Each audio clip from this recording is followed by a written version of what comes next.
Yay, we're finally live. Good morning, everyone, or good afternoon, good evening, wherever in the world you may be. My apologies for that. Had some technical difficulties there. The mic was not, for some reason, showing up. So I had to stop the old chat or quit the old live session, start a new one. My apologies for that. I know there was some questions already rolling in. Uh, My bad. And we're off to a little bit of a late start, but we're finally sorted. Let me just double check really quick and make sure settings are good. Looking good. Fantastic. Fantastic. Yeah, we should be good to go. We'll go ahead and jump in here in just a moment. I know we're running a little bit behind, but I do want to just give it a quick moment to let people come back in, get the notification, and so forth. So appreciate your guys' patience this morning. Hello, Delilah. Go girl. Hi. It's been a minute. How are you? Hello, hello. I hope everybody is having an excellent Sunday so far, or Monday, if it's Monday morning where you are. Ready for another round of live Q&As. We will get started here in just a moment. And we are actually doing this live a little bit earlier than usual. So I hope it doesn't throw too many people off. Much appreciated. Hello, Patricia. Hello, B. Hello, Nellie. David. Hello, sir. Good to have you here. Welcome, you guys. Carolyn, hi. Good morning. I hope you got my email yesterday. Let me know.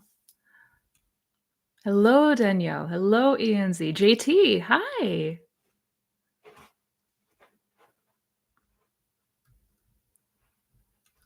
Wonderful, wonderful. Mina. Hello, Mina. Missed meeting with you today. I look forward to seeing you next weekend. Wonderful, wonderful.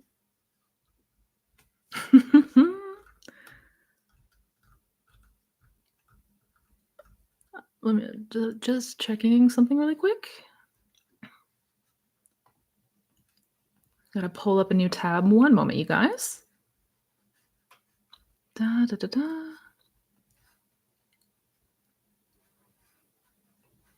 One moment.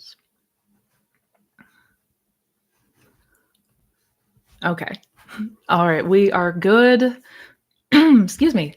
Let's go ahead and jump in and get started. Like I said, I know we got off to a little bit of a late start due to some technical difficulties, but all is good now. Welcome, everyone. Thank you so much again for joining me today. Thank you for being here, both returning of why am I having trouble speaking this morning? Maybe it's because it's earlier than usual, but I'm having difficulty with the English. It's good to see faces here, both familiar and new. And again, wonderful to have you here for another round of live Q&As where we hang out, we discuss the law, manifestation, conscious creation, and how to go about having a better understanding, having more clarity so that you can go about making any kind of changes to your life that you desire to experience. So as far as any kind of announcements go, everything that I have as far as resources available, you can check it down in the description box. I did see in the in the last live before it was disconnected, I did see somebody inquire about one-on-one coaching, and we are finishing up today actually. So if you've registered for one-on-one coaching and you have not gotten an email yet, today this is the last day of onboarding, basically. After today, everybody will be onboarded, scheduled, ready to go. I'm excited to get started in that round. If you are interested in joining the waitlist for one-on-one coaching, you can go ahead and sign up down below. And of course, I have my masterclasses. I've got just a lot of good resources down there available to any of you if you are interested. So on that note, oh, and I do have the kittens with me today. Somebody reached out last week and was like, "Where's the kittens? Why didn't you show the kittens?" So I do have those little rambunctious nuggets. They will be making a debut during the stream at some point. They're currently sleeping, so I'm going to let them do that for a little bit because they are in the wild, crazy kitten stage. They are just tearing it up. So without further ado, I want to start by answering a question. And a dear friend, an old client of mine, left a question because she was not able to make it for this live due to time zones being a thing. So I just want to go ahead and make sure that that got answered first. Hey, Missy, I was wondering if you could answer a question as I wouldn't be able to make it due to time difference. Lately, I've been doing SATs for my SP, but been waking up very anxious. Not 100% sure why, but I think it might be because I'm scared about receiving it or that I'm not worthy of it. Would love your opinion. And that's a good question. It's not at all uncommon to notice feelings of anxiousness when applying these techniques or when doing things like SATs, imagining the wish fulfilled, living in the end. If there is notable feelings of anxiousness, I always recommend really go into meditation, like really do some in observation, do some internalizing and see where that is stemming from. Because we want to get clear on what may be the resistance there, what may be causing that anxiousness, right? It's very common to feel scared about receiving the manifestation, which sounds like I mean, it might sound like that doesn't make sense, but it's a common thing that people experience. Having some fear about actually receiving the manifestation for a number of reasons. So I would do some internal reflection. I would do some observation, just quiet observation, and see what's coming up for you. See if there's anything in particular. Note the thoughts that are coming up, and you can start to see where that might be stemming from. But regardless, you know,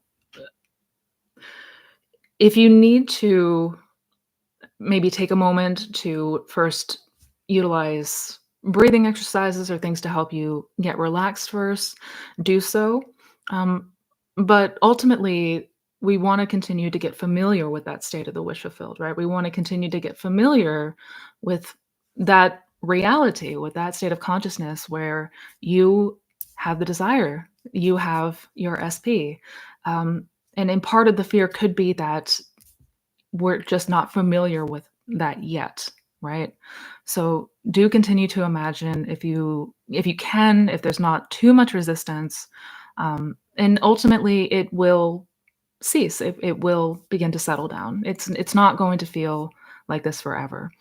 That I can absolutely assure you. Got caffeine.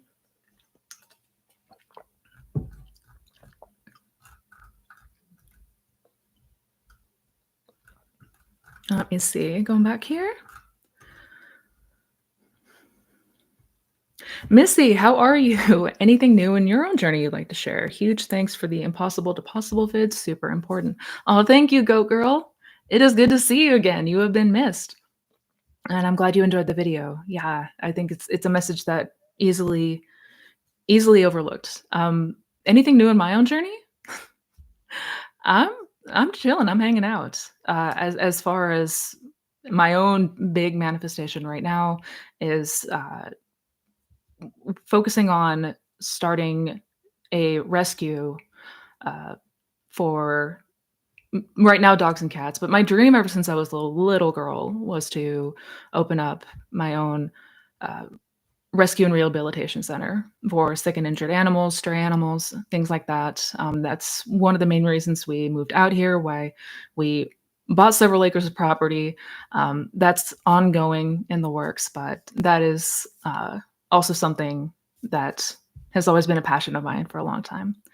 As a lot of you know now, I have been fostering for many, many years.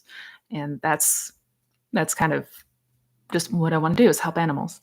It's always been very important to me. But yeah, yeah. Other than that, hanging out with you lovely people. It is so good to see you here.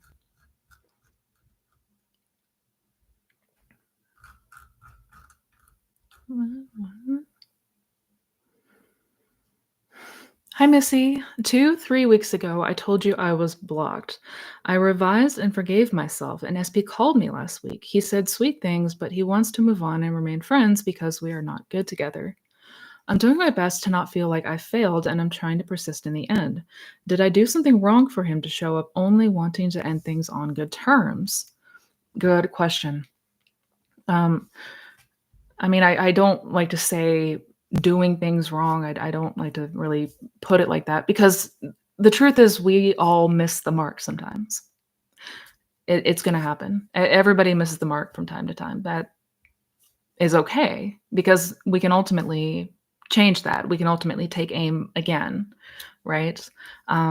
What I would recommend if things are showing up in a way in 3D that are not expected and perhaps you don't know why it showed up in the way that it did, um, that's clear indication that we want to really begin to be more observant of our natural mental diet and how we're feeling, what we are noting in the day to day as far as our thoughts, how do we feel about the circumstances, what are the dominant feelings around SP, the old story versus the new story. Um, because everything in the 3D is it's just reflection. It's just out picturing of what we are ultimately believing and assuming as true. So perhaps there is still a part of you that is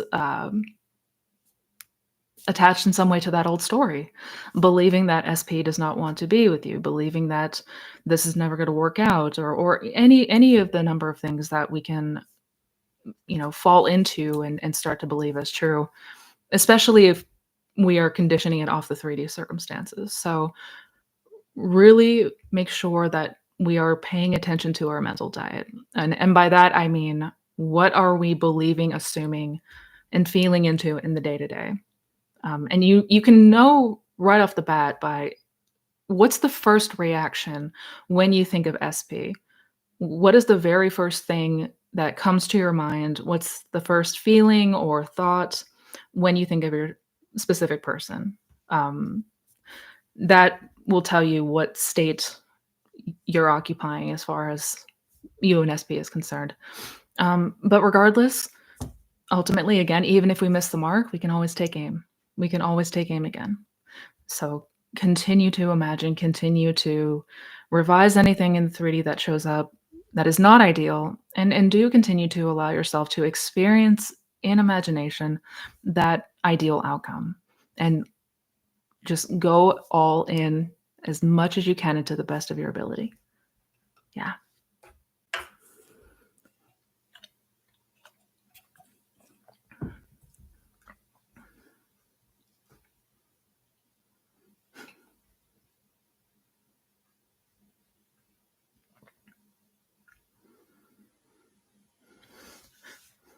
I've been manifesting text messages left and right from people the moment I think that I barely care. But when it comes to SP, I seem to be at a loss of that skill. Please help. So, you've been receiving text messages from other people randomly, except SP. When it comes to SP, he's the one that's not reaching out, though he's the one you want to reach out, I take it? Yeah. And this is a fairly common thing that happens. We want to note what we are assuming about SP. What are the assumptions there around SP? Because likely, if we already have an assumption, perhaps that he's upset, or he doesn't want to talk to me, he doesn't want to reach out, he doesn't reach out very often, you know he doesn't contact me as often as I'd like him to. Any of those things is what is gonna ultimately outpicture. So note, again, kind of similar to the last question, note what your assumptions are in regard to SP. you and SP. And are those dominant thoughts, feelings, beliefs uh, compatible with the wish fulfilled? Are you, in fact, living in the end in that regard? Um, which is okay if the answer is no, not always. We can always change that again, but that would be just really taking note of what are your assumptions there around SP and him reaching out and reconciliation and things of the sort. And then imagine and revise accordingly. Yeah.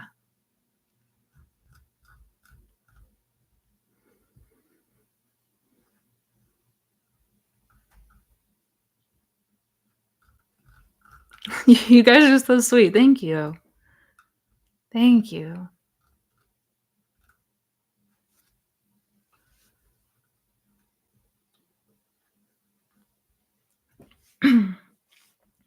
Hi, Missy. I'm struggling to let go of anger. I used to be a people pleaser, so I think it's important to let myself be angry.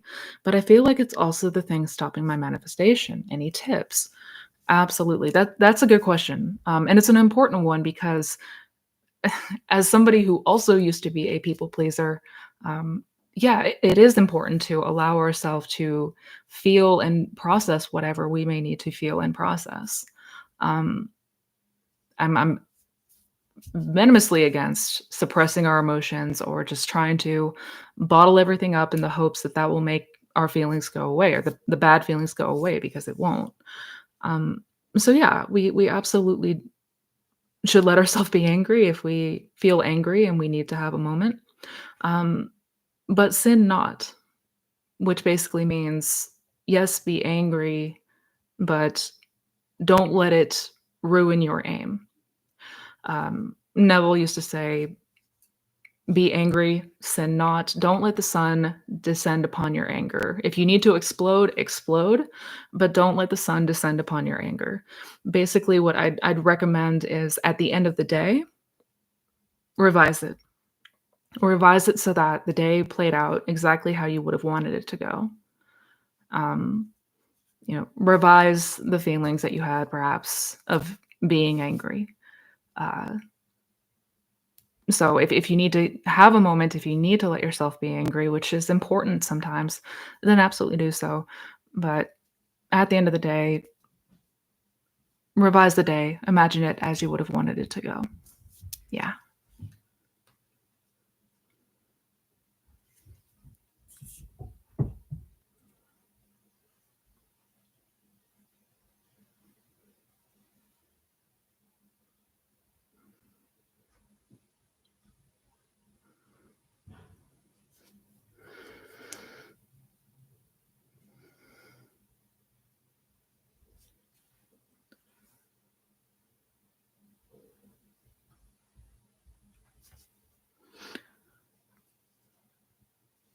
Hi, Missy. I cracked my tooth Friday and the pain has been excruciating. Oh no. Mm. Everything I've learned went out the window. How to apply the law in moments like this, and did I manifest? Oh. Oh, ouch. I'm so sorry. I'm so sorry, Jen. Um, I mean, well, we manifest everything. Obviously not consciously or deliberately. A lot of the times, most of the time, we're manifesting unconsciously, right? So, I mean, this is certainly not nothing that you deliberately did, obviously. But how to apply the law in moments like this when we're under extreme pain? And yes, that notably may feel difficult to do. It may be difficult to imagine any sort of feelings of, calm or relief when we are in pain. But to the best of your ability, try to get familiar with what would it be like if you had the means or were able to or got this fixed, right?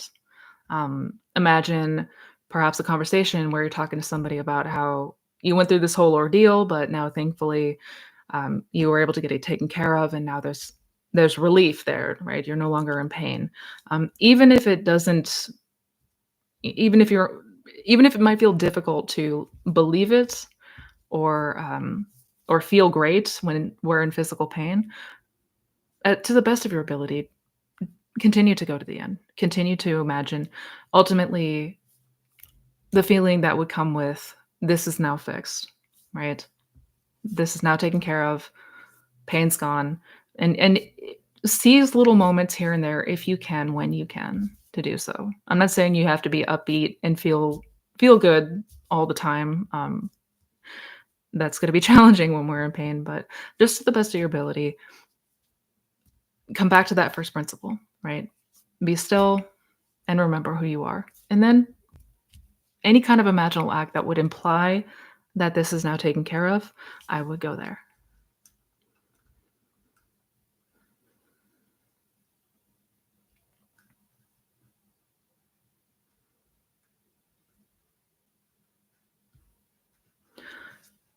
Feeling so discouraged, whenever the opportunity comes for my manifestation to actualize, I start getting so anxious and doubtful and even stop looking for it.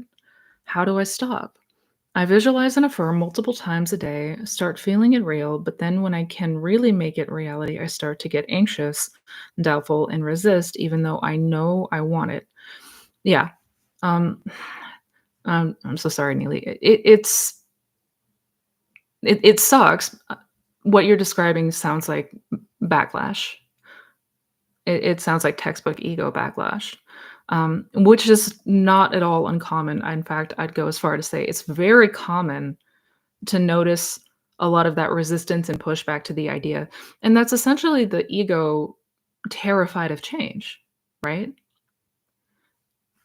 If the ego's job is self preservation, the preservation of self, and keeping things as normal and familiar as possible, and then we introduce this radical new way of thinking, backlash is very common, especially comes on strong when it feels like we're making great progress. It feels like we maybe just had a great breakthrough, a great imaginal session, really started to tap into the feeling of it, and then anxiousness, doubt, etc. This is common. This is common. If you're noticing a lot of anxiousness, obviously, like I don't recommend trying to push yourself through it. Don't try to force yourself to keep going. In those moments, um, I would just turn to something that is more. The focus should then be to help get yourself relaxed. If you notice, if you're noticing anxiousness and not feeling great, the first thing should be to help get yourself relaxed again. Get to that place of relaxation. The key word is relax. It's going to feel incredibly difficult to imagine something lovely when we're feeling very anxious or fearful. So, breathing exercises, tapping exercises, going for a walk, going for a drive. If there's anything that you have, anything that you do that helps to alleviate that anxiety, anything to help you just get to even a neutral state first, and then once feeling a bit better, once you are noticing calm and more relaxed, from there I would then go back, redirect, go again back to the feeling of the wish fulfilled. The more that you get familiar with this new state, the less and less this kind of thing is going to happen, the less backlash. Backlash is going to cease. It's not going to be like this forever. This is just typically how the old man or the old self, the old story fights back against the idea of change ultimately. So I know it can feel discouraging. I know it can feel just suck. It can feel like a whole lot of suck, but whatever you can do to help yourself feel better, feel relaxed, relieve yourself, take care of yourself first and foremost. And then once you are noticing that the anxiety's gone down, you're feeling more relaxed, you're feeling better, from there, then turn your attention back to the end, going to the end, and it will subside. Hello, Arini. Happy Sunday.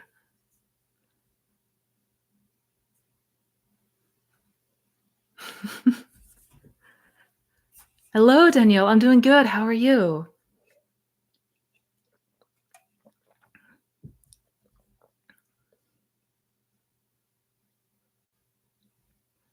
Happy Sunday. One second.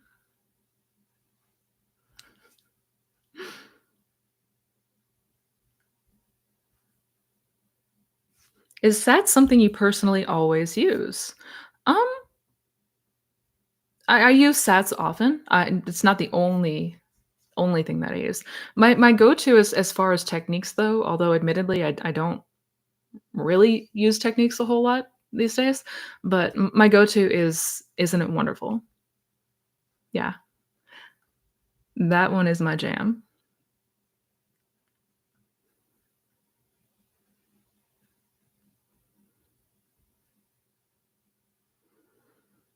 I'm stuck in the state of "It's coming" instead of knowing that I already have it.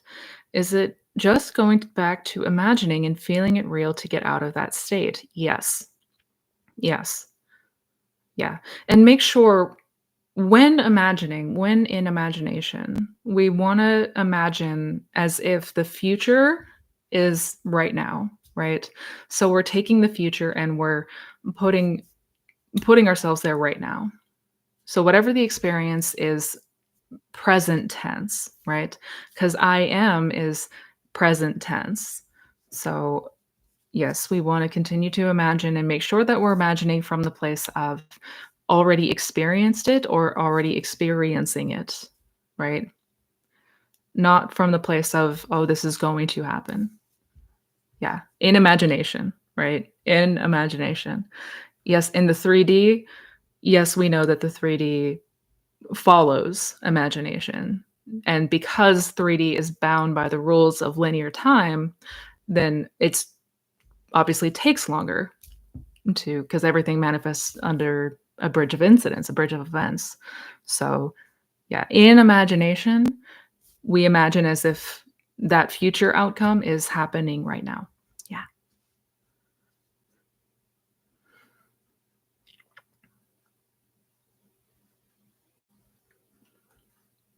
Hi, Missy. Now I feel much less attraction and attention towards SP. Like, I feel I'm not sure if I even want them anymore. May be a part of the let go stage. Thank you for clarifying. Absolutely. And yeah, this is a very normal thing that happens.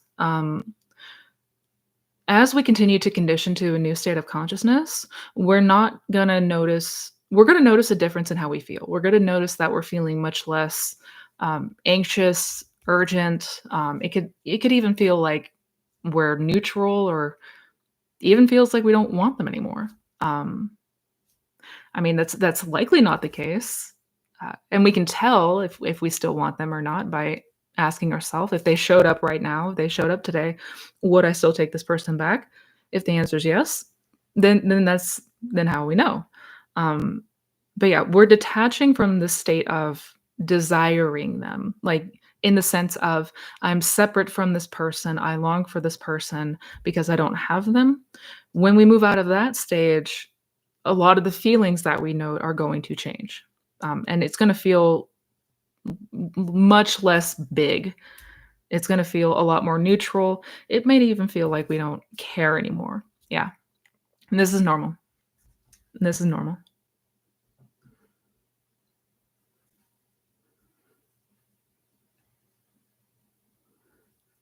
Hello, Ryan.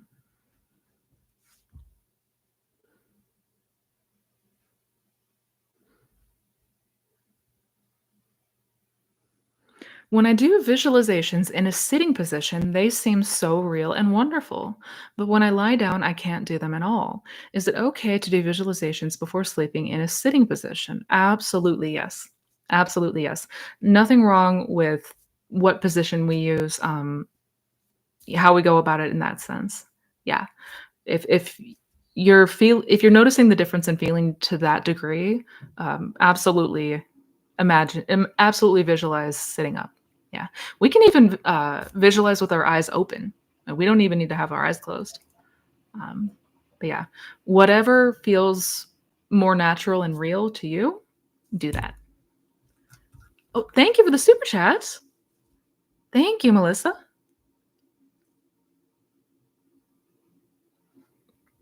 Okay, my inner world is so real and natural now. It is so shocking that I don't see anything in 3D. What is this and what should I do? I love it. I love it. Yeah, your inner world is so real and natural because it is real. It it's not fake. Um, I know we're conditioned to believe that the 3D is the real world, imagination is fantasy world. We have it completely backwards. So yeah, it can be a shock when we like when we strengthen the imagination, because the imagination, you can compare it to a muscle that just has not been exercised. But as we exercise it and we begin to imagine things that feel so real and natural, it could be a shock to the system. Absolutely. And do not panic if you do not see anything in 3D yet, right? Um, we have to understand that the 3D is governed by the rules of time, of linear time. So in the 3D, things happen by a series of events, right? Like if I'm trying to manifest a person, then in the 3D, it would need to be, they start thinking about me, they do this and that, they reach out to me, reconciliation happens. Um, it's not going to be that I snap my fingers and we're at the altar at our wedding, right? In imagination, those rules of time do not exist. So I can right now be at the altar of my wedding if I so choose. So there's no rules of time in the 4D, but in the 3D there are. So this is why it's so important to not go chasing it, looking for it in 3D, because ultimately it has to unfold. The 3D will always, always, always follow imagination without fail, without fail. But it has to do so in a way that feels natural to us. It has to unfold in a series of events that feel like it would happen that way anyways. So do not be discouraged. Continue to solidify, continue to imagine until it is certain to you that this is done. Welcome, Gisela. I'm glad you could make it.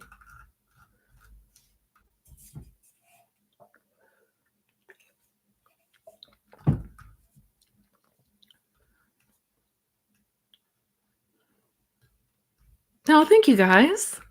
Thank you for sweet comments. Yes. I've always been a huge animal lover. That's a big part of who I am. Thank you.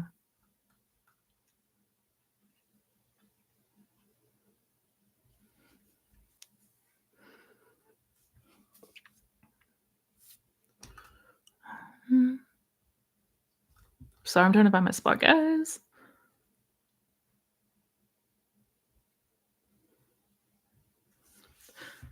Hi, I'm feeling great and my wish fulfilled, having great inner conversations, but during it, I'll get anxious tightness in my chest during a visual or while I'm resting in my relief. Any advice? Absolutely. That's common. That's common.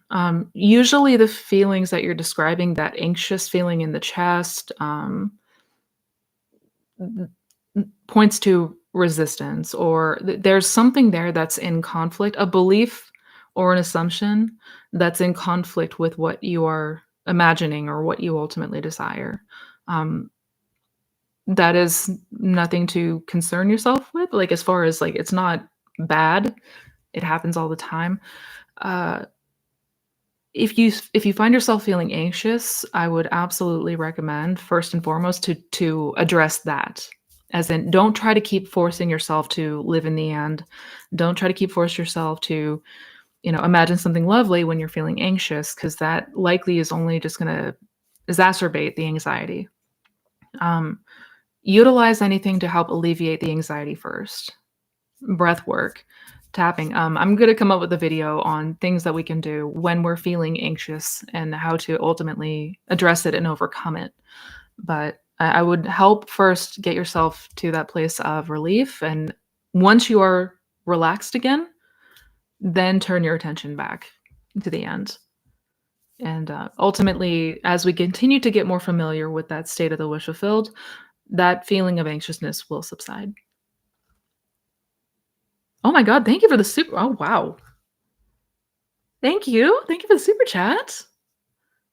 I appreciate you, Ladybug.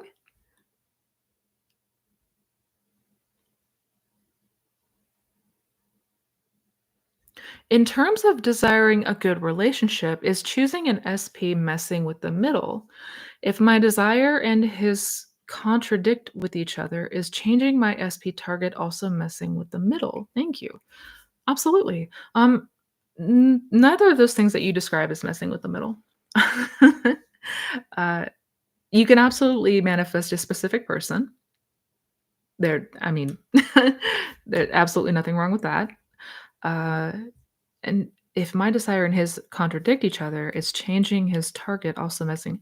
No, because creation is finished, because every single outcome, circumstance, reality already exists. Every version of every person already exists. There's already a version of your SP that has the same desires, has the same wants that you do. Like there's already a version of him that there is no contradiction, right? The two of you want the same thing.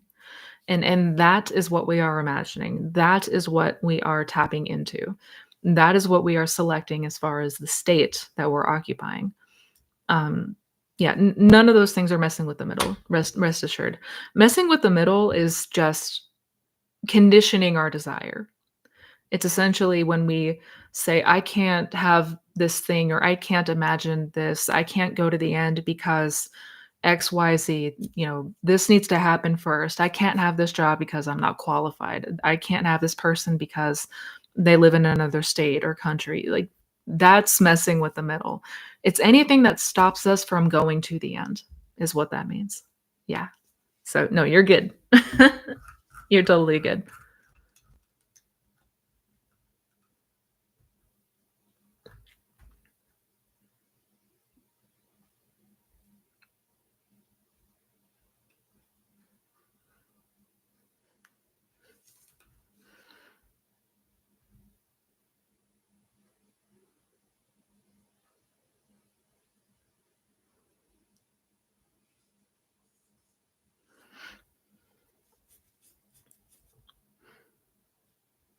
Lots of love to you too, Yara.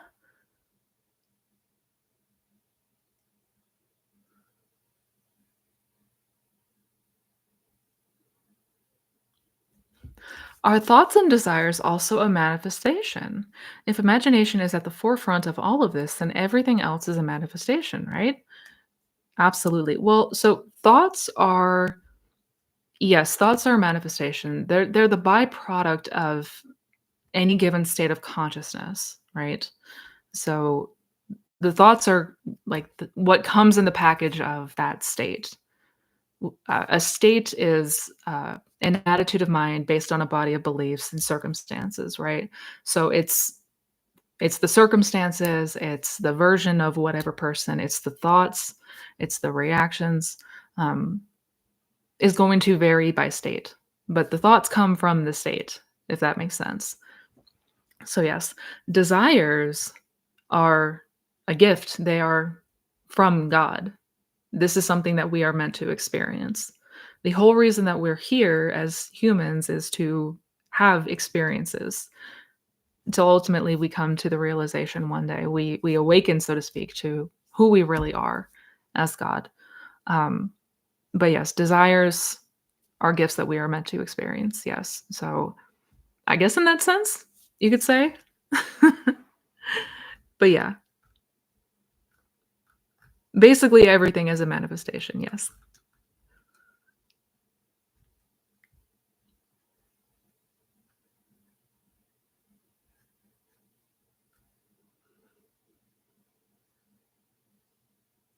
Why do I feel there is more to learn, more success stories to watch to figure out how to do this correctly? The mind seems to logically revert with things like, what if this is all woo woo? Please help. Yeah. That's the voice of logic and reason. Which before we knew about manifestation, most people were governed by the voice of logic and reason. We do not want to do that here when it comes to conscious manifestation because this is going to go far beyond our reason or rational sense, right? This is beyond the physical senses, this is beyond the 3D circumstances, so it's far beyond the scope of what logic and reason is going to be able to fathom as possible, which is why logic and reason is not our friend here. That's why you feel that way, that you need to learn more, see more success stories, to figure out how to do this. We're already doing this. We're already manifesting all the time. And if there's a lot of resistance to that idea, if there's a lot of resistance or disbelief to the idea that we're always manifesting, then test it. Test it, test it, test it. Cannot stress that enough. Don't just blindly take anyone's word for any of this. And then that goes for everyone. Do not just blindly take anyone's word and just say, "Oh yeah, like sure." That's gonna leave the door open to a lot of double-mindedness. Um, because when we doubt, that is how we uproot impressions. That's how we stay stuck, basically. So testing it, observation, self-observation. Start to relentlessly connect the dots between past states of consciousness and where we were in here and the experiences in 3D that we had. Like we can show to ourselves, we can prove to ourselves that this is real. But we have to be able to test it and really be able to observe and see for ourselves the law always working and being in effect for us. Yeah. Yeah. Yeah. I know we wanna, like, jump right in, and there's nothing wrong with doing so, but if you're noticing a lot of doubt and resistance to the idea, test it first. Test it, test it, test it.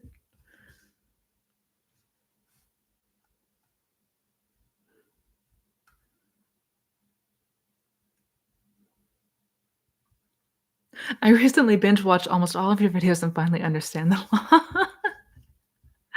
That's awesome. That is wonderful, Patricia. I love it. I hope you enjoy.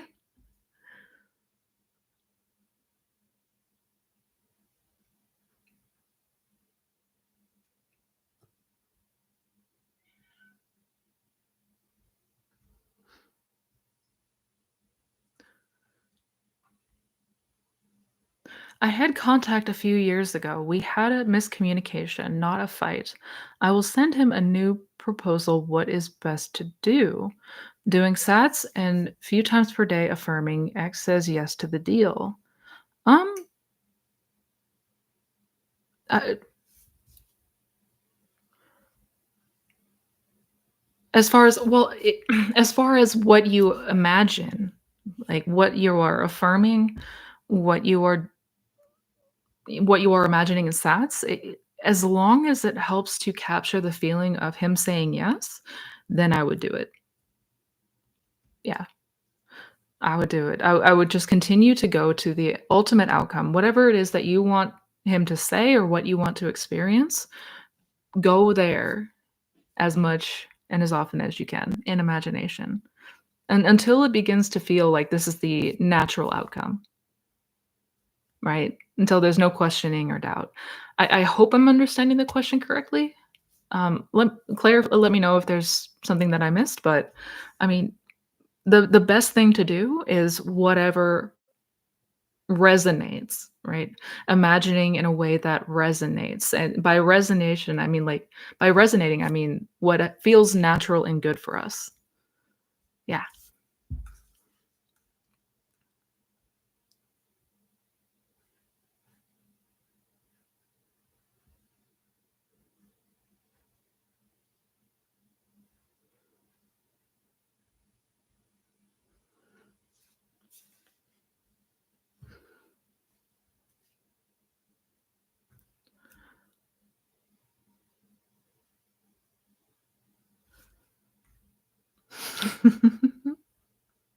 They are rambunctious nuggets.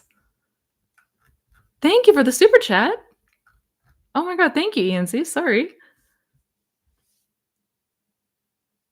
Could you speak on SP dreams? I I affirm daily. I affirm 3 times daily for 10 minutes, and SP showed up in dreams, first weird dreams, then good, then in 3D, then on a so, speaking on dreams, um, once you started affirming, you noticed them starting to show up in dreams. First, they were showing up weird and then good. I mean, yeah, that's fantastic indication. Dreams are feedback. Just like in the 3D, just like our reactions, it's feedback, right? So, I mean, if we're noticing the dreams getting better, if we're noticing the dreams starting to go in the direction we want it to go, the outcomes that we want to experience, that's fantastic. That's fantastic indication. Yeah. Um, Dreams can also, I mean, it can be weird because the symbolism can be difficult to follow. Sometimes dreams can be very abstract and difficult to follow. But if you're noticing the dreams getting better, I would take that as fantastic indication. Yeah.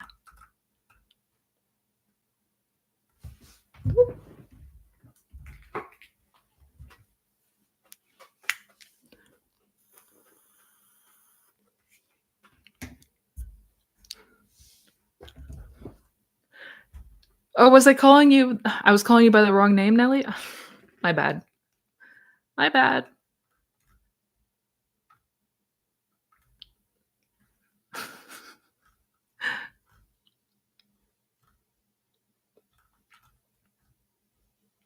Glad I got it right this time.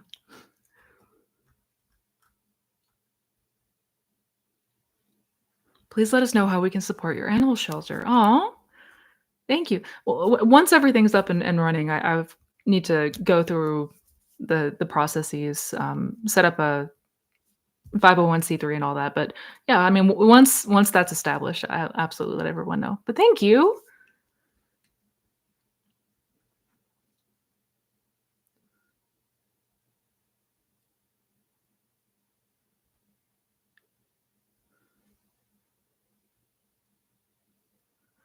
That is a coincidence. I have a good friend in Russia who has always wanted to open an animal rescue also. She is also a beautiful, vibrant person like you. Oh, David, thank you. No such thing as coincidence, sir. You know that. I know you know that. That's wonderful. Oh, that's wonderful. Your friend sounds amazing.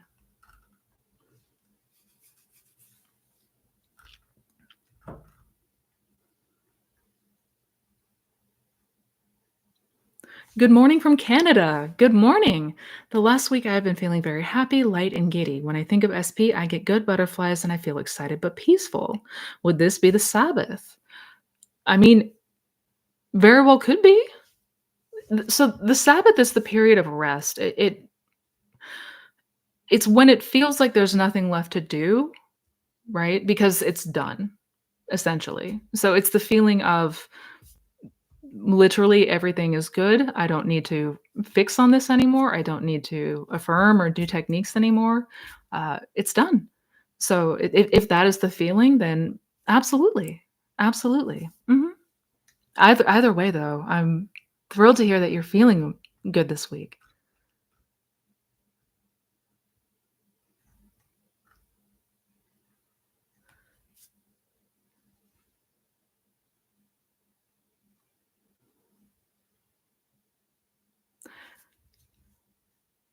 Hey, I'm interested in your honest opinion. If I want to manifest my SP back, is the SP course enough, or should I also take the self concept course?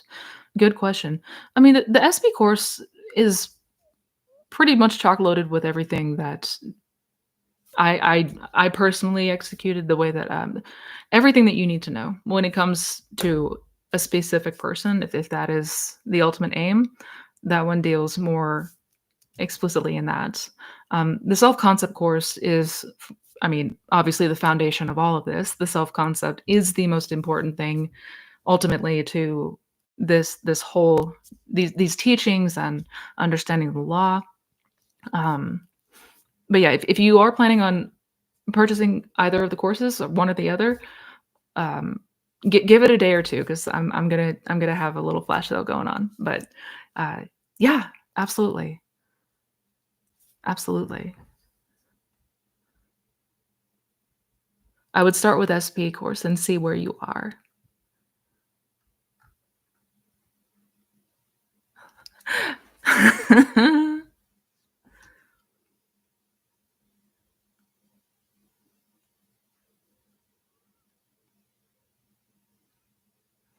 What would you recommend when manifesting someone to be a parental figure? Thanks. Been imagining that they were my parent when I revised my childhood. What would I recommend when manifesting someone to be a parental figure? Um, I would do what you have been doing. I would revise so that, this person that I desired to have as a parental figure, I would see them in my life from childhood. Uh, yeah, yeah. If there's and I might be missing something in your question or maybe misunderstanding Northwest Wind, but yeah, I would be revising that this person was, very close in my life, since a young age, that growing up, they were very much looked at as a loving parental figure. Exactly that. And if I'm missing something in the question, let me know.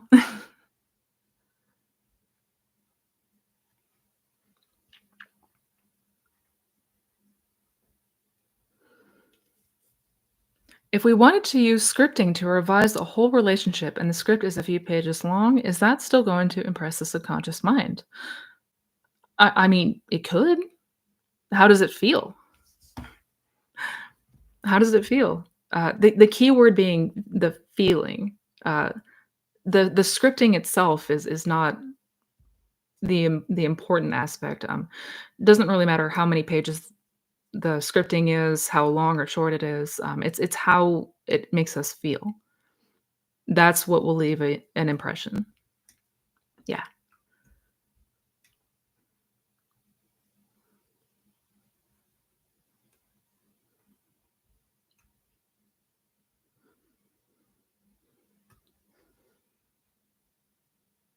Misty, can you talk about manifesting for others? Absolutely. Absolutely. Yeah. My favorite way to go about doing that, and this is just me. Everybody is gonna maybe have their unique way of imagining and what resonates most with them, but I always have inner conversations. Um, I'll always imagine either talking to the person that I'm trying to manifest for, and hearing them in imagination confirm the good news, or I'll imagine perhaps a mutual friend talking about the person and hearing the good news. But I'm a huge fan of inner conversations, especially when manifesting for others.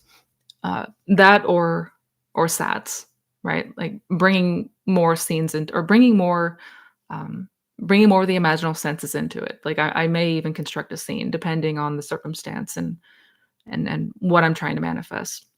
But yeah, whatever implies that this other person is now receiving what they desire or is now experiencing what they desire. Um, Similar in a similar vein as to how we manifest for ourselves, we just imagine hearing the good news from somebody else. Yeah.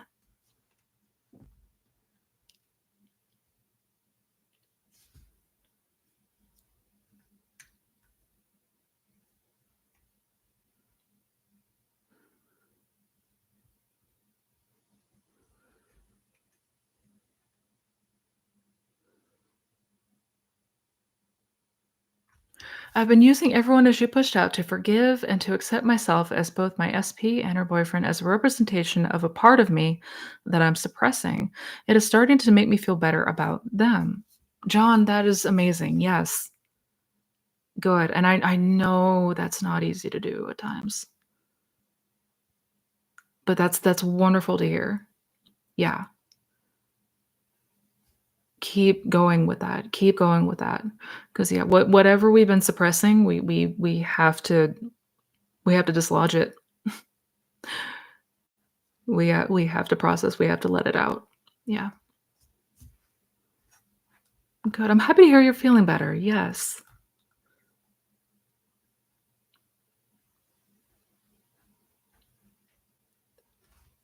Thank you, NJ Jean.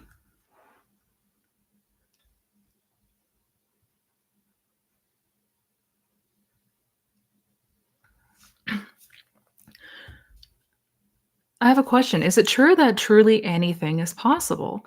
For example, becoming immortal or eternal youth? Well, we are immortal. We can't die. We uh,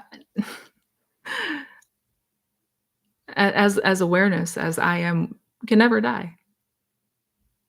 So yes, yes, we are immortal. Um, and is anything possible? Yes, yes. Full stop. Doesn't matter. Doesn't matter. Doesn't matter how outlandish. If you can imagine it, if you can conceptualize it, if you can experience it here, you can experience it out here. But what it comes down to, and the caveat's always, do we believe it? Can we believe that that's true?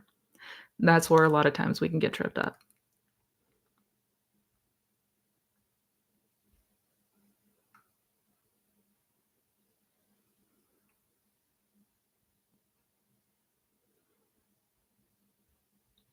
Question regarding the end, living in the end. If I'm already in Barbados with SP, does it mean that I can just be in a relationship with the imaginal SP and forget about the 3D SP?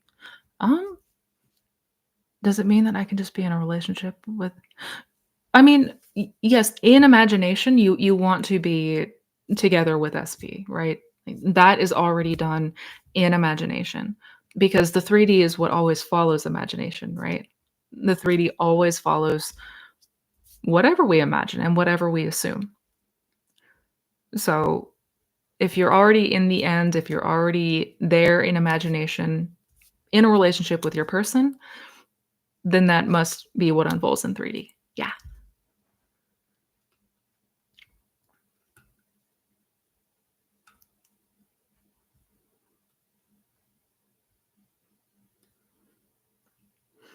So when we think about our desire throughout our day, do we just remind ourselves that we already experienced it in imagination? Yes.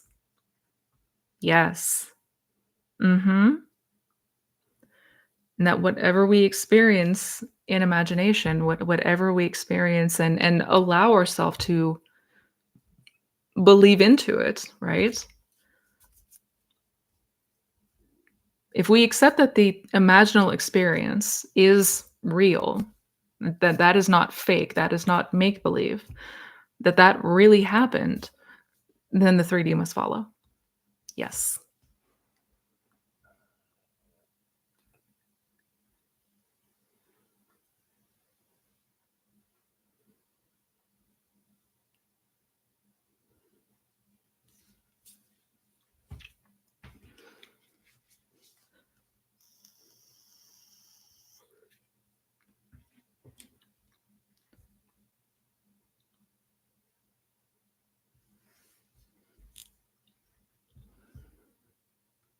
How would you eliminate the fear of your manifestation not coming? How do you deal with 3D when you see your person in real life? Yeah, yeah, dealing with the 3D is obviously, I would argue, the most challenging aspect to this, especially if seeing your person in 3D, um, the 3D interaction with them, it can absolutely feel difficult. Um, Eliminate the fear of your manifestation not coming, build your faith in the law.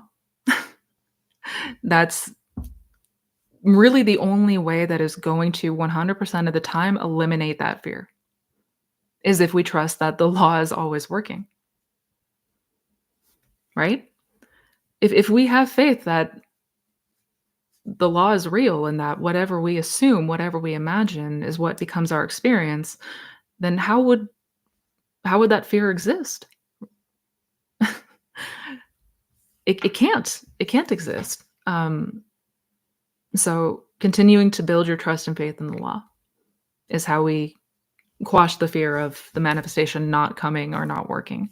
How do you deal with the 3D when you see your person in real life? I mean, if you If you find that it's triggering, if it's something that takes you out of living in the end, um, if you are able to the best of your ability, if you ever need to take a break, if you ever need to really focus on turning within and solidifying the inner world first so that we're not as moved by the 3D, I would do that. I would do that. If it's a circumstance where it feels like that's not possible, or if you work together or whatever, I mean, anything's possible, but, um, just to the best of your ability, if anything comes up in 3D and it's not ideal, if it causes a reaction that is not wanted, um, revise it. By the end of the day, I would revise it. Absolutely. And yeah, when dealing with things in the 3D that are unwanted, revision is gonna be our best friend, just in general. So yeah, continue to build your faith and trust in the law. Continue to practice if or start practicing if you haven't already, revising the day at the end of the day. Yeah.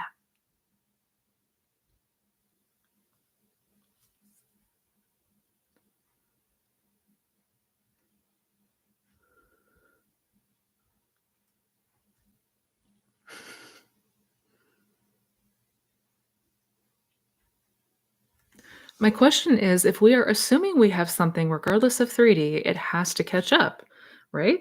If I assume I have a big house in my imagination and know it's where I live, it has to harden into fact, right?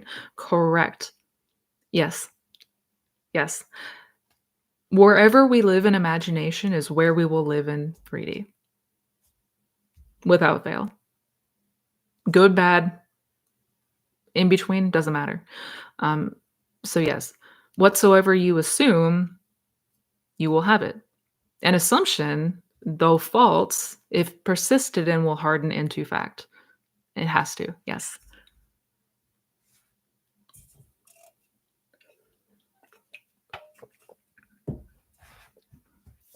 What was your routine and daily techniques that help with bringing back your husband back in the day? Good question. Um, I should probably make a video about this. During the day to day, it was more about when I had the free time, if I had moments to do so, I would make sure to check back in. I would make sure to I wouldn't let myself go too long without visiting that place in imagination. Um, frequently occupying that state in imagination. And that, I would really make sure that I was taking full advantage at night, in the morning, in those windows when we don't have distractions, we don't have, chores and tasks and to-do list. Really utilizing that, but in the day to day, really coming back to that state frequently, as much as and often as I could remember to, I would go back there. Um, what else?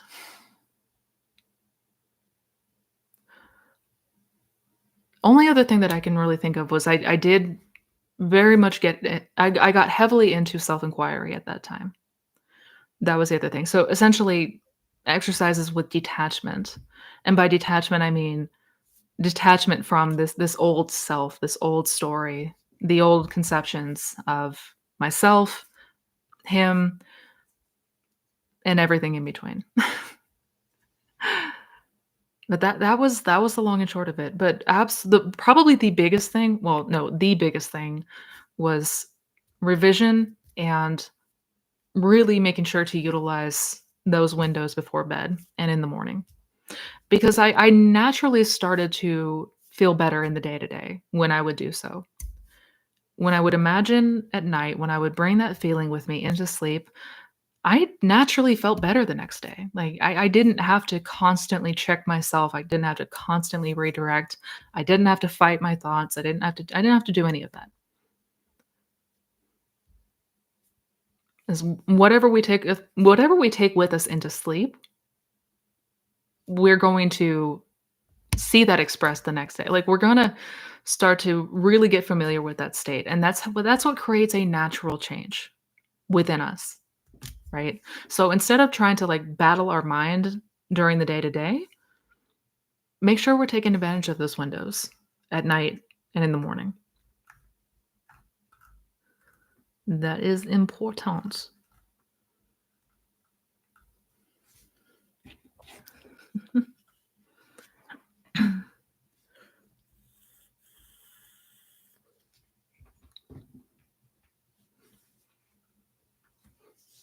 How does manifesting things perceived as impossible work?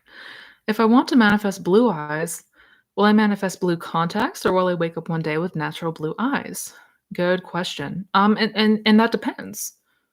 Uh, if you are specific, I guess, about having natural blue eyes, then that is what will manifest.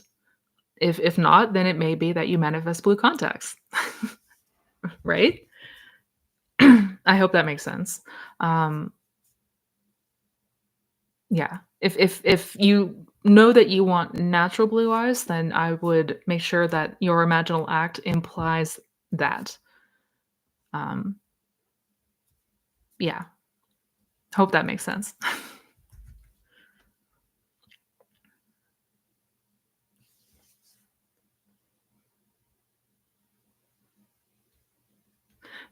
Oh, thank you, Marcus. I have defined my aim. I know what I want. How do I not care about my circumstances while actively trying to move on and do other things in my life?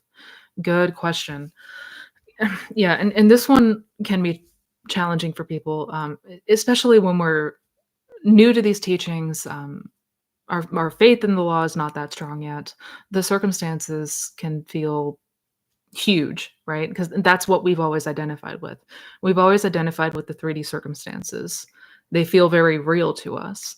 Um, we combat that. We overcome that through building our trust in the law, um, through things such as revision and observation, and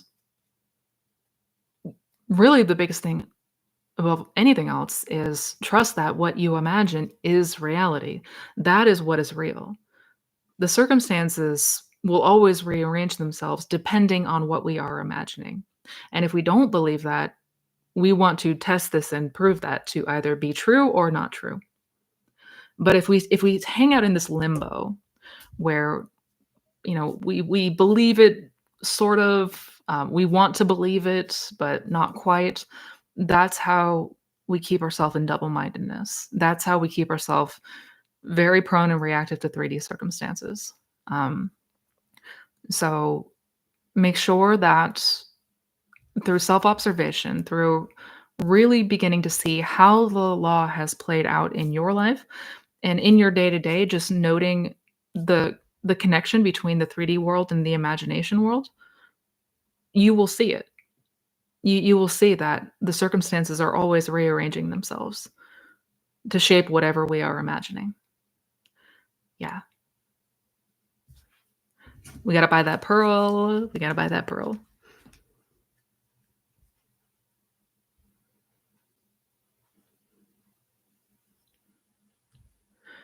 I try to manifest a determined amount of money. In my dreams, I hear my voice saying that amount. Does it mean that my subconscious is impressed? Um, so in your dreams, you heard a voice saying the amount of money you're imagining or desire to manifest. It could be. How do you feel in the day to day? Are you feeling calm? Are you feeling relaxed about the idea? Does it feel like this amount of money? Does it just feel normal to you? Is there no resistance to the idea? Those are all indications that something has been impressed or there's been that change within us. Yeah.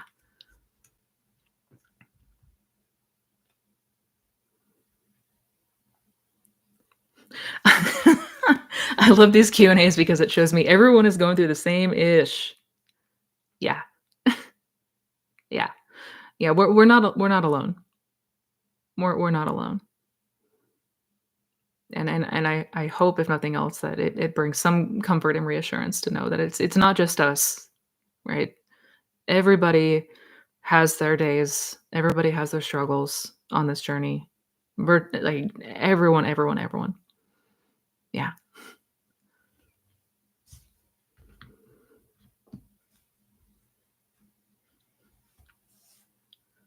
Missy, I found a blockage. I wouldn't like to be manifested by someone else or be their specific person. How can I overcome this belief so that I can feel natural about manifesting my person? That is a fantastic question. Um, I mean, of course, they can, that would absolutely cause some anxiety and hesitation around the idea of manifesting an SP. But in your reality, in your experience, what you are observing through your eyes and in your imagination, no one outside of you has the power to do that to you. Nobody outside of you has the ability to trick you or trap you into being someone that you don't want to be or with somebody that you don't want to be with. Not a thing. That's why we say that you are the operant power in your reality, in your experience. Nothing outside of you has that kind of control over you. All that we're doing here when it comes to manifesting a person is we are imagining, and by doing so, selecting a state of consciousness, a reality that already exists, right? It's already real, where that version of that person lives and dwells, right? So there's already the version of your SP that is madly in love with you and wants nothing more than to be with you. We're just going there. We are occupying that place in imagination so that it begins to feel normal to us. It begins to feel natural to us. It begins to feel like, of course, this is happening. Of course, this is my reality, right? Um, because we can go anywhere in imagination. That is how we select states of consciousness. We select new states of consciousness through imagination. That is the creative power. That is the power of Christ within us. So, this has nothing to do with other people being able to cast some sort of spell over you or some kind of voodoo. That's never possible. That's never a thing. Rest assured. This is just us selecting states of consciousness.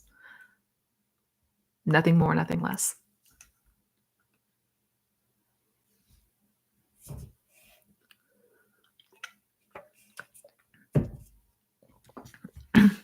So we are meant to experience our desires, but why do some of us change our mind on what we want?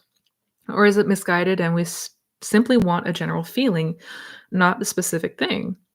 Um, well, if we no longer desire something, that's because we're not like the experience is done. Like we can move on. Like it's played its role, whatever it was supposed to do.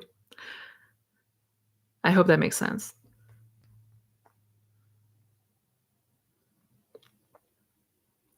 I mean, at the end of the day, we want the feeling that the specific thing gives us. That goes for anything. We want the feeling of what this specific thing or person gives us. Yeah, that is true.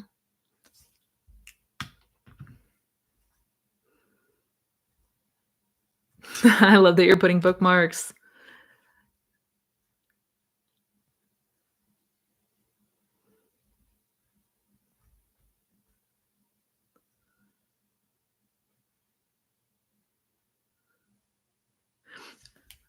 What if I just want an apology from an old SP?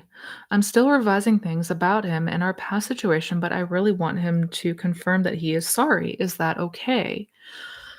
I mean,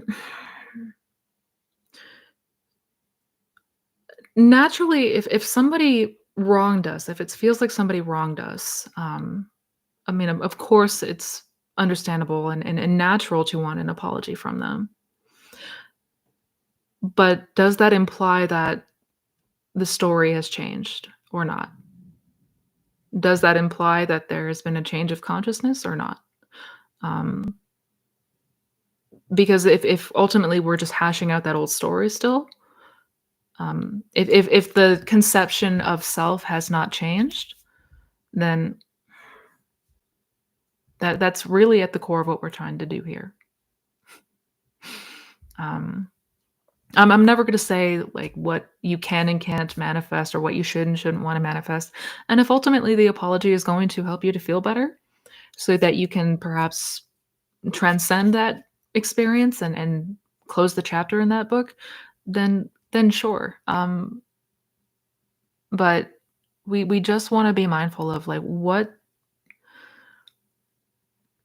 even with the apology, that still implies that these bad things happened or that we still see them as someone who hurt us, and it's just something to be mindful of.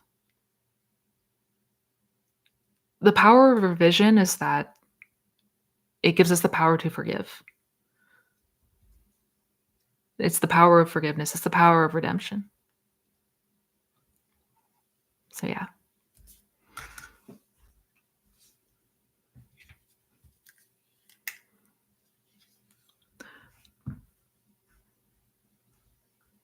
What is the I am meditation? So the I am meditation is it's essentially exercise in self inquiry. It's an exercise to help us get to the place where we see that we are not our self concept. We are not these ideas and these stories and these narratives and these conceptions that we've identified with, right? We're none of those things. Who we truly are is the unconditioned consciousness, the awareness of being, the observer of the thoughts, the observer of the circumstances. Who is that one observing? Who is that I that we speak of? That's the aim of the I am meditation, is to just help us to peel back all of these layers of limiting beliefs, limitations, old convictions, all of that, because none of that is who we truly are.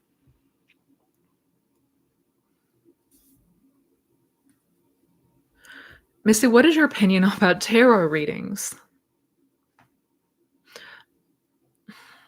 I mean, as far as how, I think they're kind of pointless.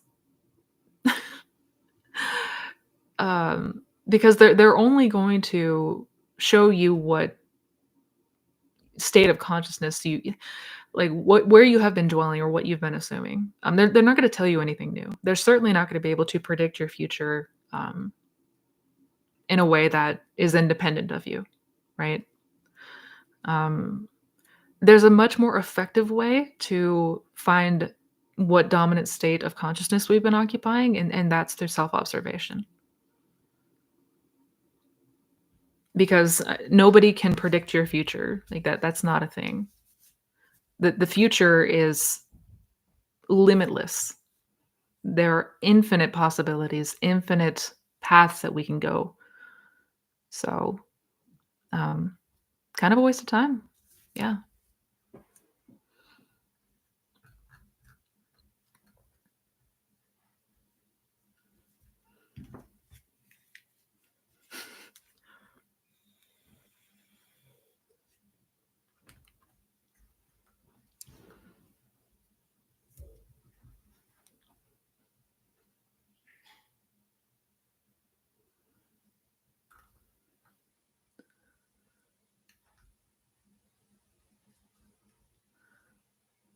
Aw.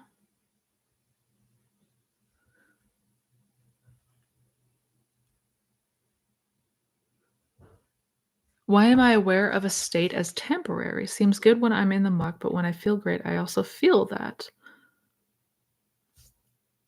I'm a little confused by the question, ENZ.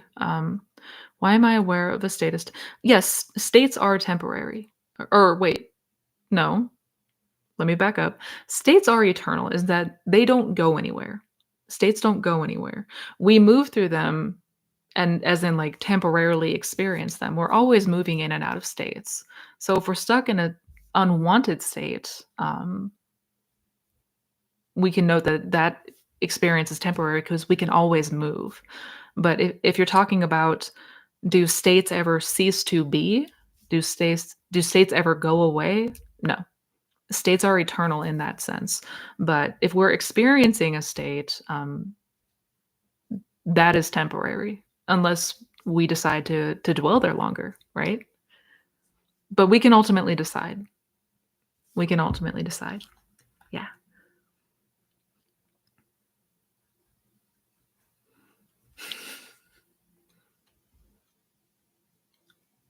What was the key to mastering your revision and changing your memories? Practice. Lots and lots of practice. And just meditating on how I would have wanted things to go, which I mean, that is revision, I guess, but getting familiar with the imaginal world. It really the light bulb moment for me with revision was understanding that memories are just imaginal acts. Nothing more, nothing less. And that we can change a memory. Like, in fact, we do change our memories unconsciously. We're not aware of it, but each time we recall a memory, we're not recalling the event itself, we're recalling the last time we recalled that memory. So, it's all imagination. And that was the biggest light bulb moment for me. And after that, it was practice. Just practicing going back there.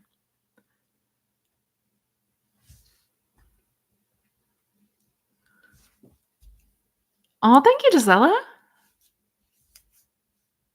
Thank you for being here. You are wonderful.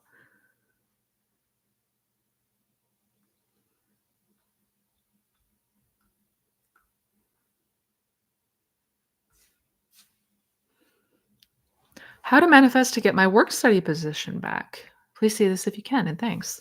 Um, well, hear somebody congratulate you on getting your position back. Hear a friend or family member congratulate you for getting your position back. It just needs to imply that it's already done, right?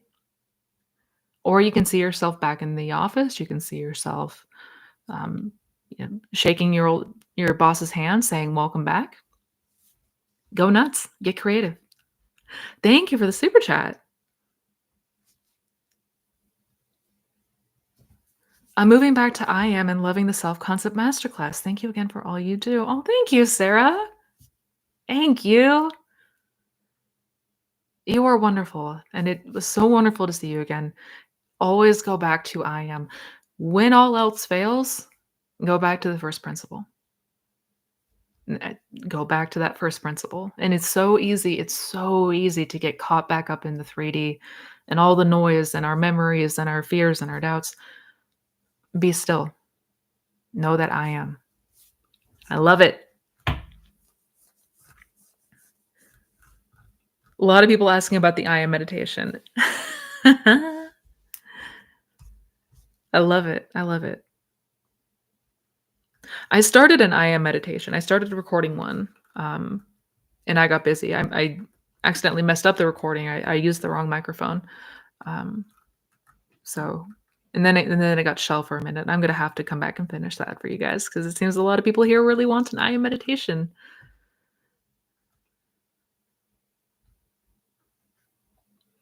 And ask and you shall receive, right?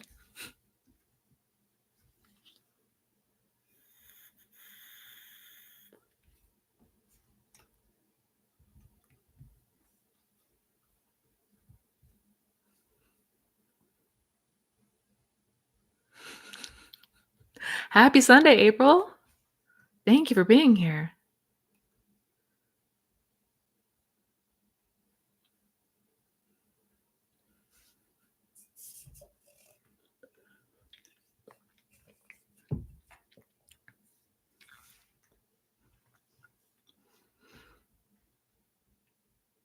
Did you experience a lot of ego backlash? And if so, how long did it last? How did you cope with it? Oh Lord, yes. Oh yeah. Yeah. A lot I have yet to meet somebody who did not experience ego backlash at some point on this journey. I have yet to meet I'm not saying that everybody has experienced it, but I've yet to see anyone who hasn't. Because again, the ego's role, like its biggest role is self-preservation. It's keeping us alive. It's keeping us in this state of safety, familiarity, what feels normal and natural for us, even if it's not ideal, because the unknown equals danger, right? So anytime that we go about a radical transformation of self, which this is all about, The ego's not gonna like that too much. If so, how long did it last? I mean, it depended. Various instances, various episodes are different. Sometimes the backlash would be very short-lived, maybe a couple of minutes, a couple of hours at most. Sometimes it would last for days, if not longer. Um, how did you cope with it? I stopped fighting it. I stopped fighting it because that was one of the biggest mistakes that I was making was whenever I did have a backlash, I would try to like affirm harder or faster or try to argue with my own mind. Didn't it didn't work. It didn't work. Um, how did you cope with it? The first thing is half the battle is understanding what backlash is and understanding that this is just the old man pitching a fit. Having that knowing alone is going to alleviate a lot of anxiety because what happens is with ego backlash, it tends to show up when we've been doing good, like we've been making strides, we've been making progress, uh, and then boom, seemingly out of nowhere, backlash. So we start to panic and then we're like, "Oh my god, what did I do wrong? Why am I feeling this way? Why am I so anxious?" Eh, which in and of itself, like, just makes more fear and more anxiety, and it just builds upon the backlash. So knowing and understanding what's going on, you could just be like, "Okay, yeah, the old man is having a fit. Okay." You know what I mean? It takes away a lot of the fear around what the hell is happening here. Um, and then ride it out. If I needed to be upset, I would give myself permission to have a moment if I needed it. Then I would try to utilize things such as breath work, breathing exercises, things that I talk about a lot, help to alleviate some of that anxiety, help to do things that help me to feel better, um, just things like that. Yeah, but if we try to fight it, it's only going to strengthen it. So it seems counterintuitive, but when we have a lot of ego backlash, like lean back. Don't try to push through it.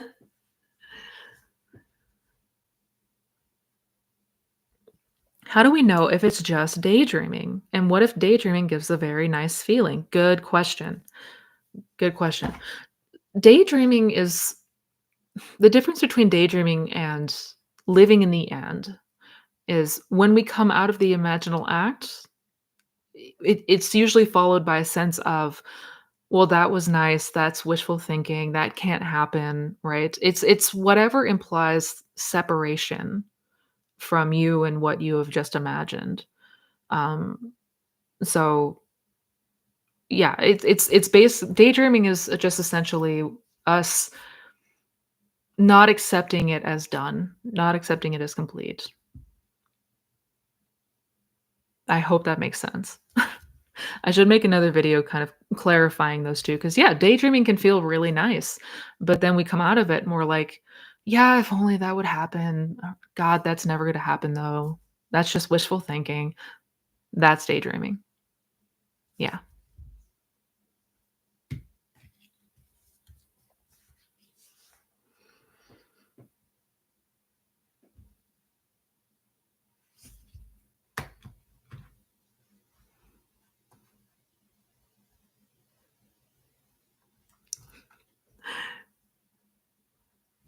Have a good day, Yara. Thank you for joining us today.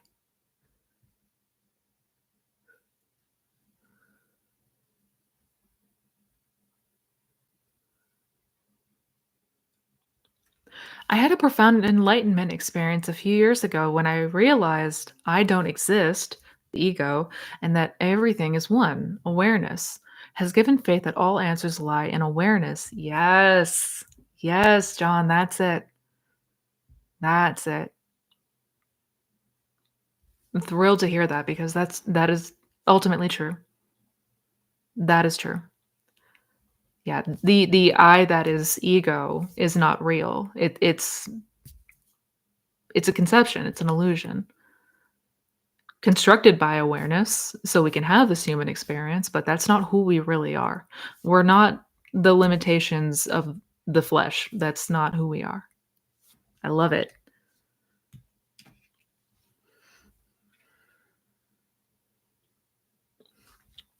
Can you please speak to how much action we should be taking while manifesting? I find a desire to be hyperproductive to achieve my goals, but I eventually suffer and burn out. Yeah, how much action we should be taking in the 3D? None. Don't take any action in the 3D. No, not deliberately and consciously, no. No. The only action is going there in imagination, is occupying the state in imagination, and you will naturally be moved. Whatever needs to happen, whatever needs to like unfold, transpire so that you get from point A to point B in the 3D will happen. But it's likely going to happen beyond your conscious awareness. You're not going to be aware that you are on a bridge until you're on the other side of that bridge. So you're going to see the bridge in hindsight, not beforehand. So how much action we should be taking in 3D? None. None. And I know that can feel difficult because, of course, most of us are very much conditioned to taking action and feeling like we need to do more. But like you said, you eventually suffer and burn out because there's nothing to do. This is not a doing process. This is about being that person in imagination. And the whole world will rearrange itself. Like we can leave the 3D alone. So yeah, if you need to take action, we do so in imagination.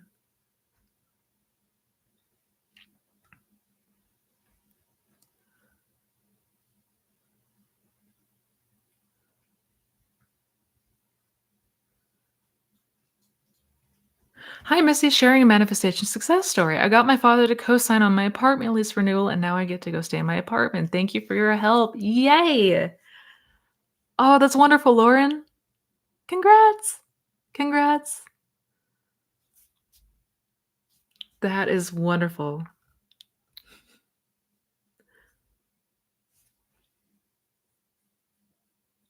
Going outside in nature helped me to detach from the inner chatter while doing the I am meditation. It is powerful. So good to see folks interested in this.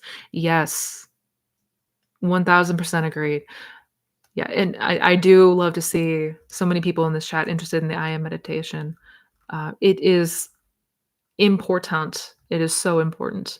When it comes to the realization of who you are, really, the I am meditation is powerful.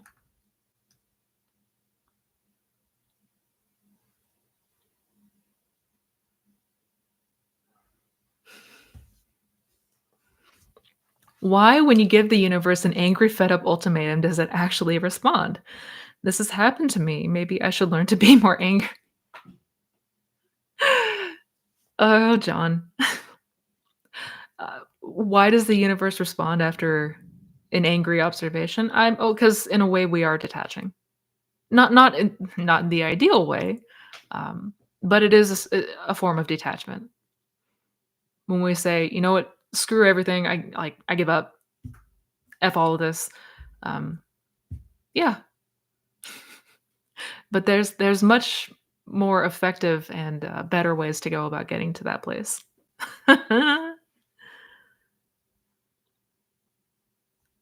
Hi from London. Your revision videos changed my life. Thank you. When I revised, everything else unfolded with ease and without me having to actively manifest it. So thank you again. Oh my God, you are so welcome. You are so welcome. That's incredible. Oh, this is why I do what I do. Yay. I love it.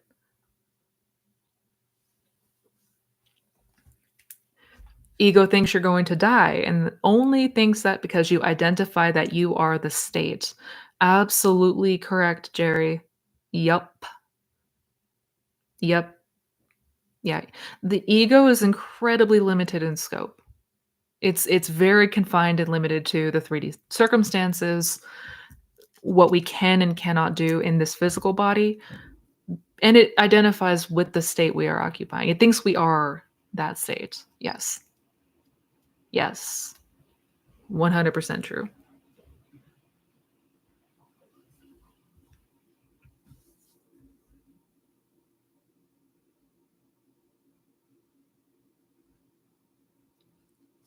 When you have ego backlash, can you ask yourself, how does this serve me? Do I like this feeling? No? So why not imagine to be happy? Good question. I mean, yeah, absolutely. Yeah, you can try to like walk yourself through it, or um, observe what might be going on. I strongly recommend not trying to fight it. Like, don't try to be like, stop being angry. That's not how this it's not really how this works.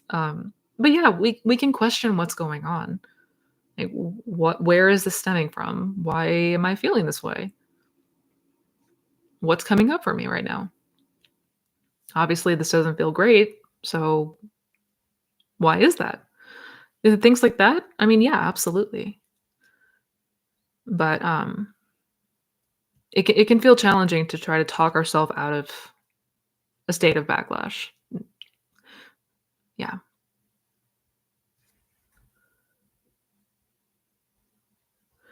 How do we know if our SP is changing into the new version of SP? Um, Number one, if there's any way that they're showing up differently in 3D, obvious, like most obvious reason would be if they started to show up different. But if not, and more importantly, noting how you feel about SP, like your change in reaction to SP. Like when your thoughts and feelings and reactions toward SP change, that's how you can know that a change is taking place. Yeah.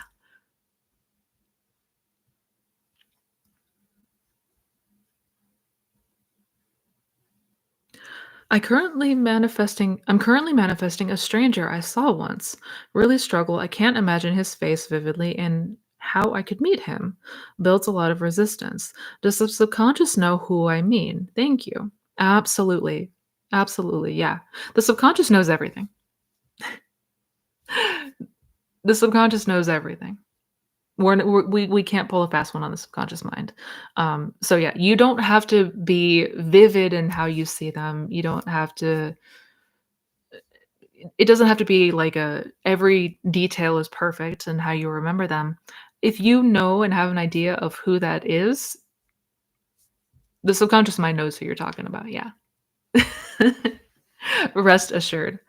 And as far as the how, never your concern. Never our concern. We don't ever have to worry about the how are we going to meet them.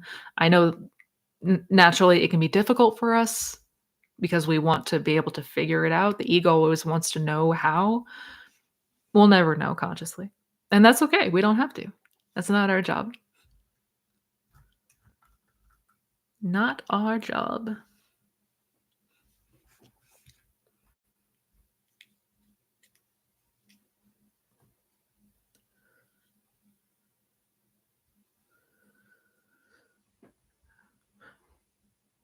What do we do if we become a new person, but the SP is still stuck in the past? Good question. So, if you notice that you're changing, like there's changing to your beliefs and assumptions, but the SP is still the same, it's because the assumptions about the SP that we have are still the same, right?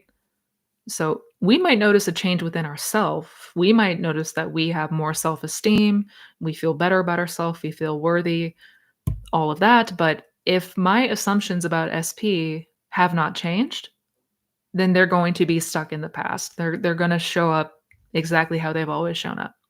So when it comes to changing the self concept, a big part of it is changing our conception of them, changing our beliefs and assumptions about them and how they show up, because they're only ever showing up based on what we dominantly believe and assume is true. Ever.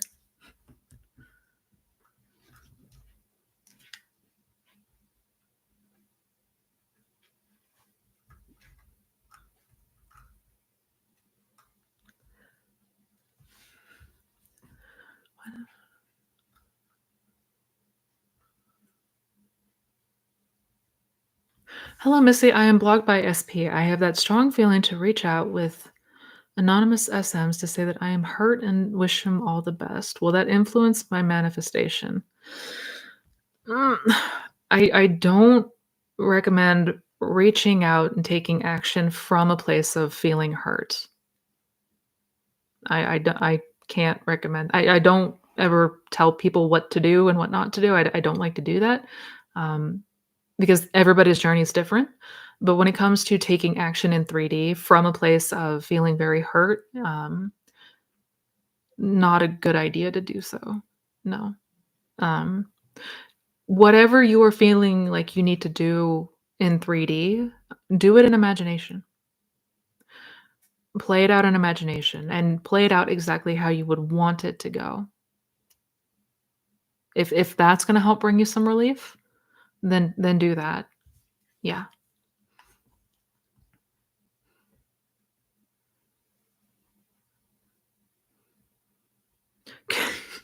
Could you manifest an XP an X Can you manifest an SP who is an X and also at the same time an ideal SP who is imagined and see who wins?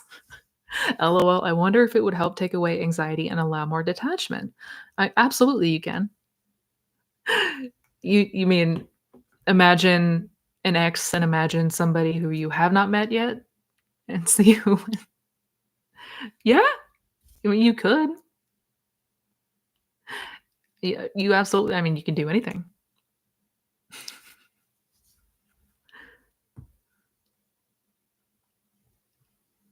Aw. Thank you for answering my question. I can't believe this type of information is accessible for free. I'm infinitely grateful to you. Your content has been a game changer. Oh my God. Thank you, Mary.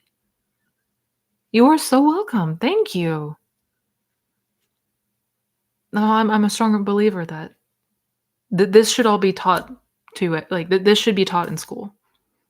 Like as children, we should have learned this. Yeah. You are so welcome. Thank you for the kind words. Hi, Missy. I'm trying to revise my entire relationship and childhood. Is it possible to wake up in a new timeline and forget about this one?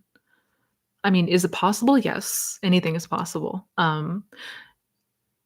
Is it likely given our conditioning and limiting beliefs around the 3D? Eh, that's a different answer entirely. Um, because in the 3D, we don't wake up in different timelines. That doesn't feel natural to most people. To most people. And we're manifesting what feels natural to us, what feels normal to us, what feels believable, right? Um, whether it be something specific or general, things are unfolding on a bridge that feel like it would have happened this way anyway. So for things such as like waking up in a new timeline in 3D, I would strongly recommend strengthening your conviction and faith in the law first. Yeah. I want to revise this full year. Watching your videos give me hope. Oh, thank you, SB. Absolutely. And you can, yeah, you can revise this whole year. You can revise anything, anything at all. Yeah, scrub it out entirely. Erase the whole damn thing if you want. Absolutely.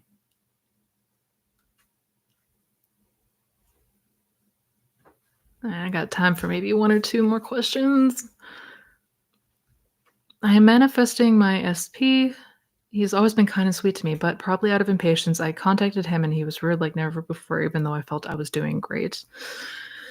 And that's why I don't recommend reaching out in 3D. I'm so sorry. I would revise it. I would revise that encounter. Absolutely. Because even if something happens that is not ideal in 3D, ultimately we can turn it around. We can change it.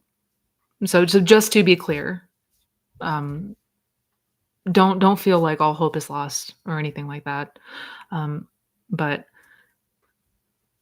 taking action in the 3D is not usually recommended because of these kinds of instances. And if we're feeling impatient, that is clear indication that that's clear feedback that we are not in the state of the wish fulfilled, right? Obviously, if we are in the state of the wish fulfilled, we're not going to feel impatient because it's going to feel like it's already done, right? So that just things to note for next time.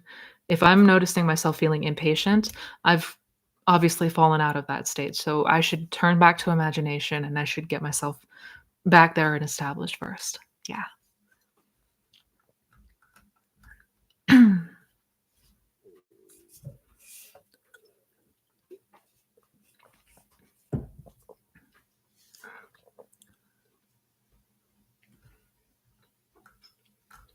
Y'all are so wonderful. Oh, sincerely, all of you. Thank you so much. Thank you so much.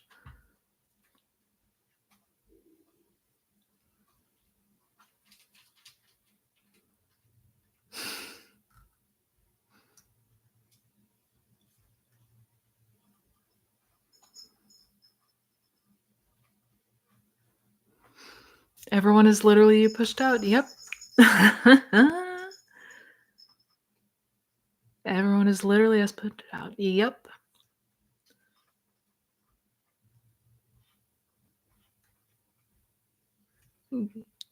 You're all so welcome. Sincerely. Sincerely. Daydreaming equals perpetual construction and deferred occupancy. Yep. Yeah, that's so daydreaming, kind of like what I was explaining earlier, is we're constructing the scene, so we're constructing and living in the end temporarily, or we're building this state, but we're not occupying it. And by that, I mean, we imagine something, we come out of it, and we think that it's not real. Or we say, oh, that's wishful thinking. Oh, but the 3D still says this, right? Perpetual construction and deferred occupancy. Yes, that is the difference between daydreaming and imagining living in the end. Fantastically said, Jerry. Thank you. Thank you for that note. And on that note, before I go, I did promise. One sec, guys. Oh, little monster. Hey, guys. Come here. Come here. Oh, oh goodness. Y'all are so big now. Oh, come here. Hi, baby. Hi, baby.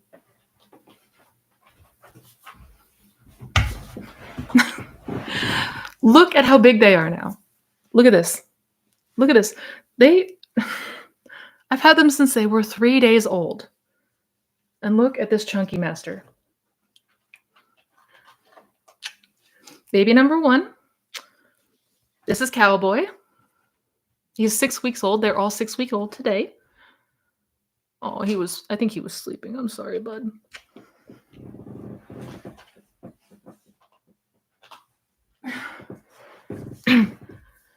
This absolute unit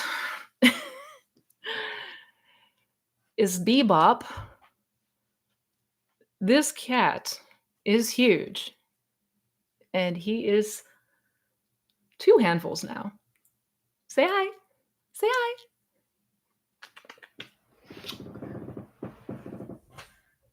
And then you. Oh. And then we got the little runt, Rocksteady, or Roxy, as we call her for short. They are all so sweet. So incredibly sweet. I think they might have been sleeping. I'm sorry, guys. But I want to thank you guys so much again for being here. Sincerely, I always have such a wonderful time with you every Sunday. Excellent questions today. I hope you all can join me next time. Same place, maybe different hour, but I will let you all know. Have a beautiful, wonderful rest of your weekend or a fantastic start to your week. And I will talk to you all very soon. Say bye-bye. Say bye-bye. Bye, guys.